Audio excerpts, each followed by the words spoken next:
I think we're getting close. Today was the first red zone day, so we got some of that part of the install done.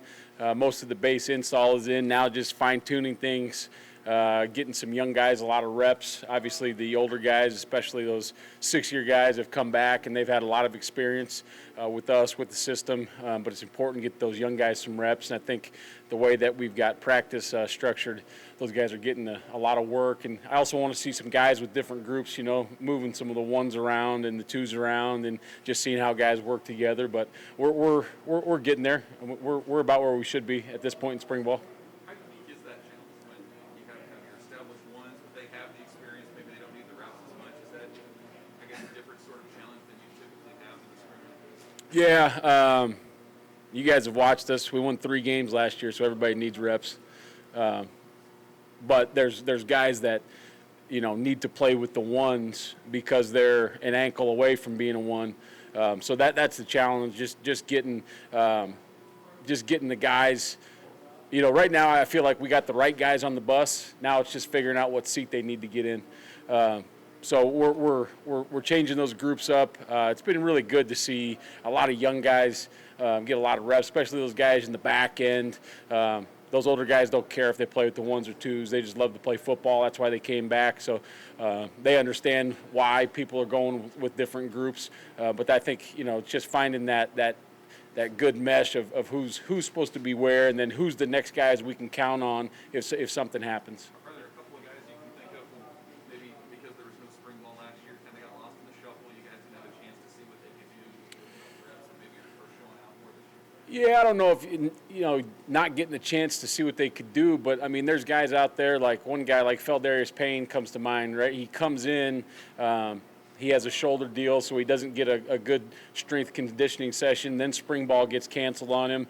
Then the fall camp is moved back. So, he was a guy that just needed a great summer and winter conditioning, and he needed a big spring ball. So this will be a great year for him. He's been through the program now. He's healthy.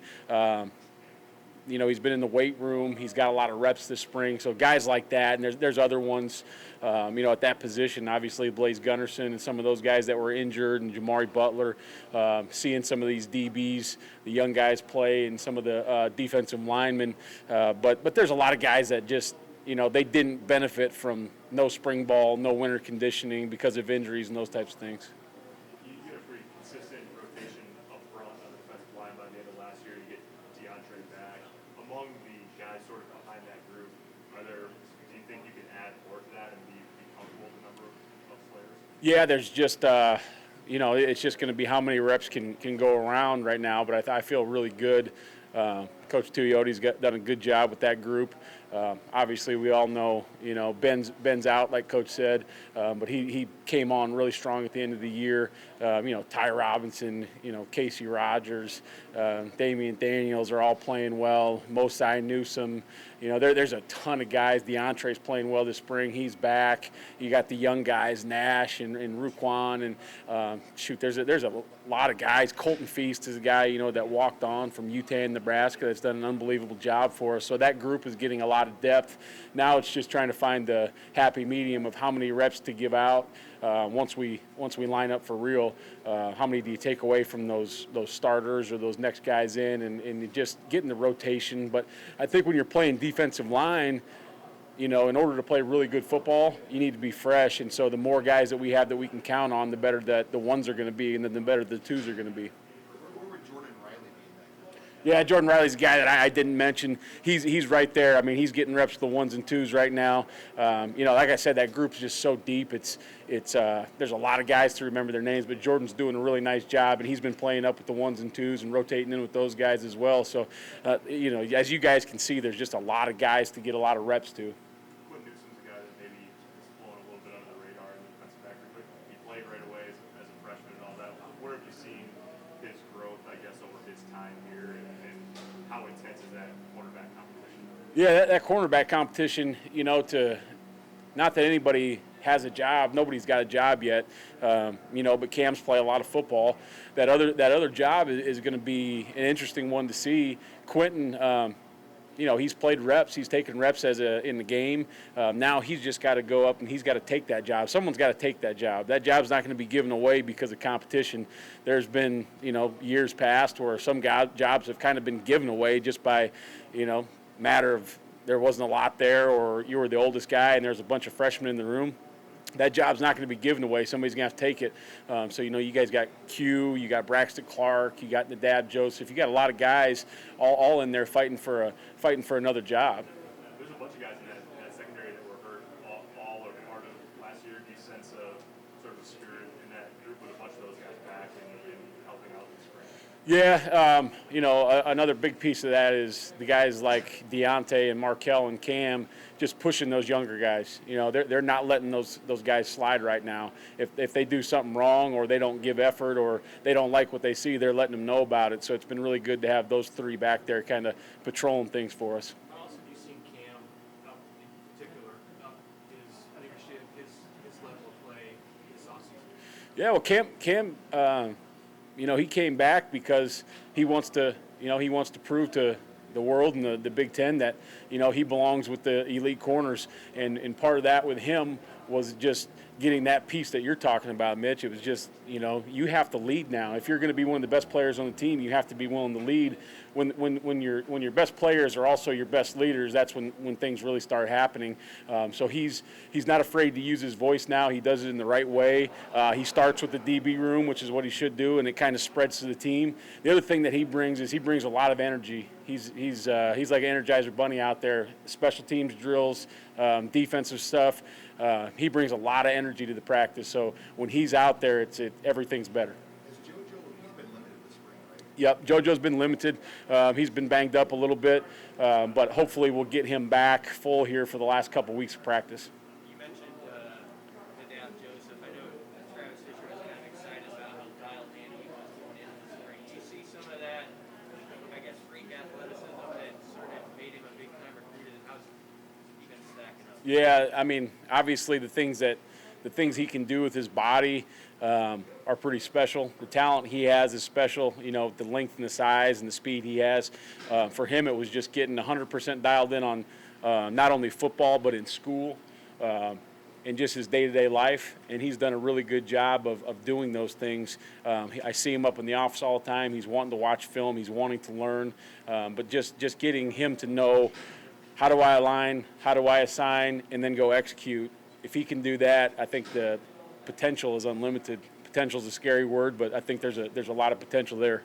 Cam hinted he wouldn't mind playing some offense maybe. Is that something you wouldn't mind, sharing it with Scott Frost a little bit? Cam? Yeah. Cam can definitely, he's talented enough to play offense, especially in the return game. That's kind of an offensive play. But whatever we need to do to help the team, I'm all for. If they need him to come over and carry the ball a couple times or line up at receiver, I'd be all for that. We've done it a lot in the past, Coach and myself together. Sometimes it's D lineman going over there to play fullback and tight end on the goal line package. Sometimes it's a corner going to play, a limited package in offense. But whatever we need to do to help the team, we're all for it. Hey, open practice on Saturday. What are you guys hoping to show? And keep it a little bit vanilla, knowing that there's going to be 4,000 sets of eyes watching practice. Yeah, I don't really care who's at practice. I just want to get better. I don't plan on hiding stuff. But with that being said, we're not in the trick 'em phase of football right now. We need to line up and play what we play. Do we pressure a couple times and throw a few things in the mix to keep the offense honest? Absolutely, so do they. But we're not going to sit here and script a different script just because it's open practice. Do you feel like there's a part of your guys that feed off of that need to have people back in the stadium? Saturday's kind of a preview of 2 weeks from Saturday when they really start coming back in. How important is that for your players to have that energy? I don't think they need it. If you can't get excited to play football at this level, you probably shouldn't be here. But will it be nice? Absolutely. Shoot, those guys. We all know that playing at Nebraska, one of the best parts of that is Saturdays, in Memorial Stadium, and those guys got that taken away from them last year a little bit by no fault of their own or anyone else's. So having some people back to watch them will be nice. That spring game should be really nice for them. Those guys love the fans, and it's not. I don't think they get up for the fans. They just love to play for the fans because they know how supportive the people of Nebraska are and the fans of Nebraska are to them. So they just love playing for the fans. But it'll be really nice for them to have people back in the stands. The NCAA tomorrow is set to reportedly at least end the dead period on June 1st.